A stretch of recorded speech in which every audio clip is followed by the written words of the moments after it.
Panginoon, alam kong darating ang mga idinadasal ko sa iyo. Panginoon, salamat sa lahat ng mga blessings mo na ibinibigay sa amin. Salamat sa patuloy mong pagbibigay ng pag-aalaga sa amin. Ang araw-araw na kasama ka ay ang araw-araw na alam namin na we will be provided, Lord. Alam po namin ang sitwasyon ngayon ay problemado pero hindi kami sa sitwasyon namin nakatutok, kundi sa inyo na, Panginoon namin, na kayang magbigay ng mga pangangailangan namin, Lord.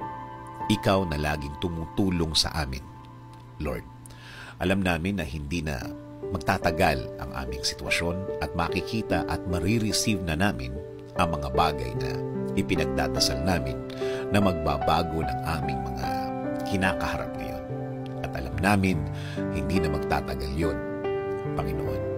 Hindi rin kami padadaya sa aming nakikita, sa mga sinasabi ng iba na hindi na magagawa ng paraan at wala ng solusyon ang aming mga problema. Na ito daw ay mas lalala pa, na ito daw ay mas gagrabe pa, na kahit na daw ano ang gawin namin, ay wala ng pag-asa pang mabago ang mga nasa harapan ko, Panginoon. Kung salita lang nila ang aming pakikinggan, kung mga sinasabi nila ang aming iisipin, Lord, para ko lang pinahina ang faith ko sa inyo, Lord. Pangako po, sa inyo lang po kami maniniwala at magtitiwala. Kayo po ang magiging laman ng aming mga puso at isipan. Sa salita nyo lang kami maniniwala at hindi ang sa kanila. Kaya ngayon, Panginoon, ngayon pa lang, salamat na po sa inyong mga naibigay sa amin. Salamat po sa mga provision mo sa amin. Salamat na sa mga biyaya na ibibigay ninyo, Lord. Kasama din po ng pasasalamat ng mga ibibigay ninyo sa akin at sa amin, Panginoon. Alam po namin na ang mga bagay na ibibigay ninyo sa amin ay hindi na magtatagal. Hindi na magtatagal ang aming pag-aantay.